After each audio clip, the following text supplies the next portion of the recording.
Yung sinasabi kasi nila, hindi naman nabulok yung sako. Opo. Pakipaliwanag ho. Yung na-retrieve daw na mga sako sa ilalim ng lawa.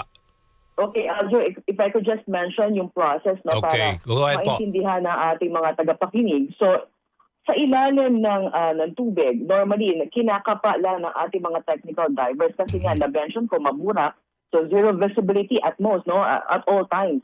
So, pag meron silang nakapa na mga suspicious object, ini-inform po natin ang SOCO before that i-retrieve yan. And once we get a go signal, because there's always a SOCO present on the site, pag-retrieve natin. So imagine, Aljo, yung sako na through times, no, through years, na nasa ilalim. So yung iba talaga ay butas at gutay-gutay na talaga. Okay. So imagine natin na iaakyat natin yon, yung ganong sako, 50 to 70 feet. So may tendency na pag-akyat ay halos matapon lahat yung nasa loob. So we put it in a fine mesh net. And then, inaakyat po yan papuntang water surface. And that's the time that we turn it over to the SOCO.